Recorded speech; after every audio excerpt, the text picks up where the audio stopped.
దర్శకుడు రామ్ గోపాల్ వర్మకు సిఐడి పోలీసులు నోటీసులు ఇచ్చారు. ఇవాళ విచారణకు హాజరు కావాలని నోటీసుల్లో పేర్కొన్నారు. అమ్మరాజ్యంలో కడపరెడ్లు సినిమా ద్వారా తమ మనోభావాలు దెబ్బతిన్నాయని టీడీపీ నేతలు సిఐడి పోలీసులకి ఫిర్యాదు చేశారు.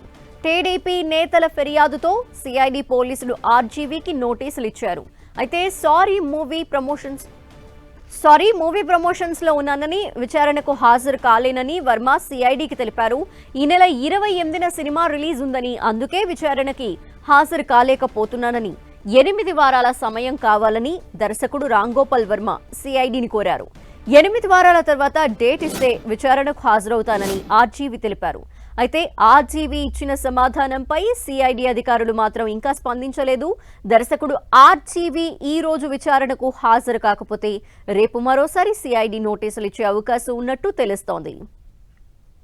డీటెయిల్స్ మా ప్రతినిధి శంకర్ అడిగి తెలుసుకుందాం. శంకర్, లక్ష్మి వివాదాస్పద దర్శకులైనటువంటి ఆర్జీవీ పైన మరో కేసు నమోదైంది. ఏదైతే నవంబర్ 29వ తారీఖున తెలుగు రాష్ట్ర యూత్ స్పోక్ పర్సన్ అయినటువంటి బండారు మురళీకృష్ణ అక్కడ ఆర్జీవీ పైన ఫిర్యాదు చేయడం జరిగింది. ఏదైతే 2019లో తొలిసారిగా వైసీపీ ప్రభుత్వం అధికారం చేపట్టిన అనంతరము ఆర్జీవీ తీసినటువంటి కమ్మరాజ్యంలో కడపరెడ్లు సినిమా అనేది తమ టీడీపీ కార్యకర్తలు కావచ్చు, నాయకులు కావచ్చు, మనోభావాల దెబ్బతీసే విధంగా అని చెప్పేసి మంగళగిరిలోని సిఐడి కార్యాలయంలో నవంబర్ 29వ తారీఖున గత ఏడాది ఫిర్యాదు చేయడం జరిగింది.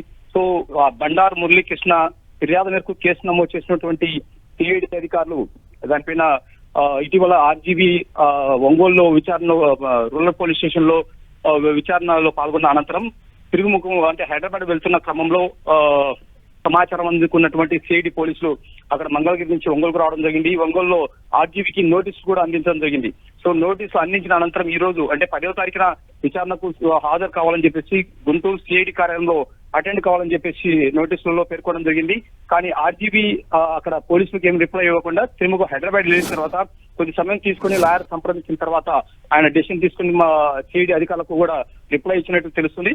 ఆ రిప్లైలో తాను ప్రస్తుతం ప్రమోషన్స్ లో ఉన్నానని, సో సారీ సినిమాలో భాగంగా ప్రమోషన్స్ లో ఉన్నాను, అదే క్రమంలో ఈ నెల 28న సినిమా రిలీజ్ ఉంది కాబట్టి నేను అటెండ్ కాలేకపోతున్నాను, నాకు కొంత సమయం అంటే 8 వారాల్లో టైం ఇచ్చినట్టు, ఇంకా దాంట్లో కూడా మీరు డేట్ సూచించినట్టయితే నాకు అది డేట్ అవైలబుల్ లో ఉన్నట్టు ఖచ్చితంగా అటెండ్ అవుతానని చెప్పేసి రిప్లై ఇవ్వడం జరిగింది. Thank you Shankar.